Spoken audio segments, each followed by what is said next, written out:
안녕하십니까. 제 이름은 윤조혜입니다. 저는 교육지도사로서 뇌손마비, 자폐증, 학습장애 그리고 여러 발달장애를 가진 아이들과 부모님들을 돕고 있습니다. 그리고 5명의 자녀를 키우고 있고요. 그중 2명은 특별한 도움이 필요한 아이들입니다. 지금까지 여러분들과 함께 유튜브 시리즈를 통해 저는 아이들의 감각적 필요에 대해 나누고 있습니다. 제가 나누는 모든 훈련과 이론들은 모두 집에서 부모님들이 자녀들의 감각적 필요를 어떻게 도울 수 있는지 단계적으로 보여드리고 있습니다. 그런데 제가 부모님께 자주 받는 질문이 하나 있습니다. 이 운동은 아이들에게만 좋은가요? 아니면 어른들이 해도 효과를 볼 수 있나요? 실제로 여러분께 보여드린 훈련들은 나이와 관계없이 모든 사람에게 도움이 됩니다. 물론 아이가 어릴수록 뇌가 더 빨리 학습하고 긍정적으로 변화할 수 있습니다. 나이가 들어감에 따라 뇌세포들 간의 연결을 만들고 회복하는데 시간이 좀 더 오래 걸리지만 여전히 변화는 가능합니다.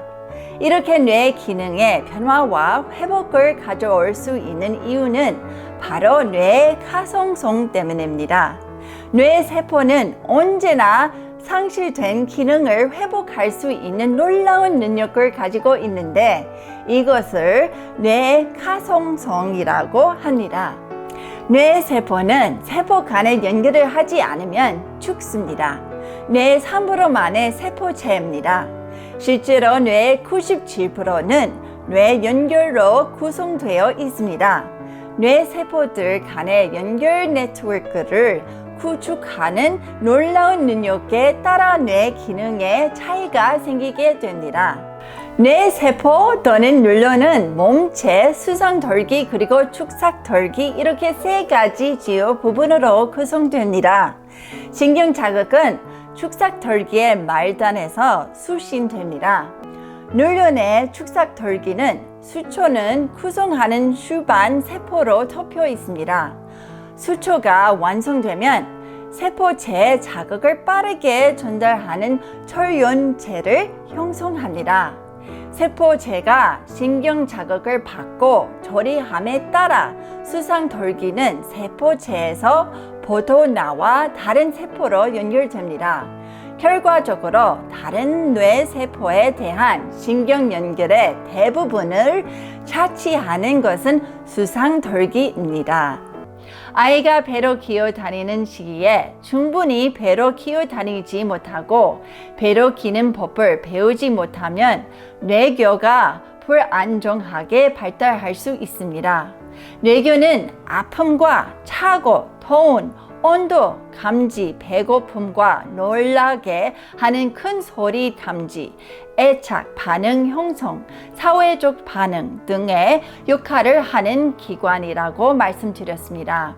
그렇기 때문에 뇌교가 불안정하게 발달할 경우 아이는 목욕하는 물 온도에 아주 민감한 반응을 보이거나 피부에 닿는 바지나 양말을 신을 때 민감한 반응을 보일 수 있습니다. 뇌교 기능 향상 돕는 2번째 훈련은 제가 자전거라고 부르는 훈련입니다. 이 훈련은 등을 대고 누워서 하는 훈련입니다. 이번에도 제 아들이 하는 자전거 훈련을 보시기 바랍니다. 바로 누워서 머리를 왼쪽으로 돌리고 위로 올린 왼쪽 손을 바라보면서 시작합니다.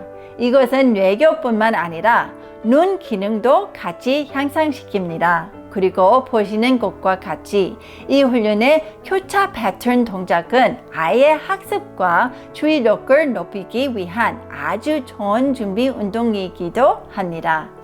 다시 한번 주의 깊게 자전거 훈련을 보시기 바랍니다. 신발 또는 양말을 꼭 벗고 맨발로 진행하셔야 합니다. 오른쪽 다리를 90도로 구부리는 동시에 왼쪽 발을 펴고 마치 수영에서 배영을 하는 것과 같이 직선으로 발을 머리 위로 돌립니다. 이런 식으로 양쪽 발과 다리를 번갈아 가면서 움직이는 훈련입니다. 이번에 새롭게 소개해 드리고 싶은 운동은 뇌교의 기능을 조직화하고 감각 통합을 자극하는 데 도움이 되는 시소라는 운동입니다. 시소 운동은 놀이터에서 하는 시소의 움직임과 매우 흡사합니다. 아이가 바닥에 등을 대고 발을 머리 위로 곧게 펴고 눕게 해주세요. 두 무릎을 함께 구부려 발이 엉덩이 바로 아래까지 오도록 합니다. 양말을 반드시 벗겨주세요. 이 운동은 맨발로 해야 합니다. 제가 준비한 영상을 한번 보내세요. 제가 아들과 함께 하는 모습입니다. 이 운동은 보호자의 도움으로 할 수 있습니다. 아이가 발을 머리 위로 나란히 뻗은 상태에서 시작해서 아래로 내리면서 손바닥으로 바닥을 치게 하세요. 동시에 보호자는 아이가 다리를 뻗게 도와줍니다. 이때 아이의 발바닥이 바닥에 닿게 문지릅니다. 그런 다음 반대로 아이가 다시 두 발을 머리 위로 올릴 때 보호자는 아이의 발바닥이 바닥에 닿게 문지르며 무릎을 구부리게 도와주는 것입니다. 만약 아이가 혼자서 발을 움직일 수 없다면 다른 보호자 한 분이 아이의 발을 움직여 주면서 훈련을 진행할 수 있습니다. 발을 바닥에서 앞뒤로 문지르는 것이 중요합니다. 이 운동을 할 때 발을 들지 마세요. 양발 또한 아이의 허리와 머리 위에 바닥에 충분히 닿아야 합니다. 이렇게 해서 아이의 손과 발에 자극을 주는 것입니다. 다음 레벨은 중뇌입니다. 중뇌 또한 여러 발달 영역을 담당합니다. 중뇌는 뇌의 하위 레벨과 상위 레벨을 연결하는 다리로서 신체 화학 반응, 내분비 시스템, 면역 체계, 알레르기, 분뇨 조절, 수면 패턴 및 동기 부여에 영향을 줍니다.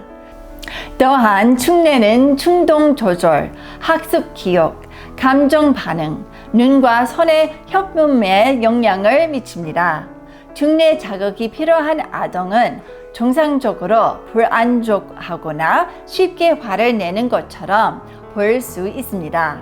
이런 경우 아이들은 행동이나 충동을 통제하는데 어려움을 겪는 수도 있습니다. 심지어 중뇌 기능 저하는 신체적 징후를 보이기도 하지요. 아이가 손과 무릎으로 능숙하게 기어다니고 나면 걷는 법을 배우기 시작합니다. 하지만 바로 걷기 전에 아이는 무릎으로 흉유를 잡는 방법을 알아야 합니다. 이는 아이가 손과 무릎으로 기억하기 자세에서 점차 무릎으로 서게 되기 때문이지요. 그래서 중뇌 발달을 목표를 할 때 아이를 무릎으로 걷게 할 수 있습니다. 아이가 무릎으로 걸을 때 발등과 종강이가 바닥에 끌리고 있는지 확인하세요. 아이가 발등이나 종강이를 들어 올리고 있다면 뇌교 발달이 아직 완전하지 않다는 표시입니다. 아이가 계속 종강이와 발등을 들고 무릎으로만 걷는다면 이 전 단계인 배를 대고 기억하는 연습으로 뒤돌아가서 훈련을 조금 더 한 후에 다시 무릎으로 걷는 훈련을 시도하셔야 합니다. 신경 발달은 순차적이라는 것을 기억하세요. 부모님의 깊은 관찰과 집에서 하는 훈련들을 통해 우리 아이가 어느 단계의 발달에 있는지 알 수 있습니다. 자녀가 할 수 있는 가장 낮은 단계에서 시작하셔야 합니다. 아이가 배로 기어 다니는 것은 잘 못하지만 손과 무릎으로 기어 다니는 것은 잘 한다고 하더라도 꼭 배로 기어가기 연습을 해서 해당 발달에 관련된 운동을 하도록 도와야 합니다. 일단 낮은 단계의 발달이 완료되고 난 후 다음 단계 운동으로 이동해야만 합니다. 강해지시고 힘내세요. 그리고 제 대신 아이를 꼭 안아주세요.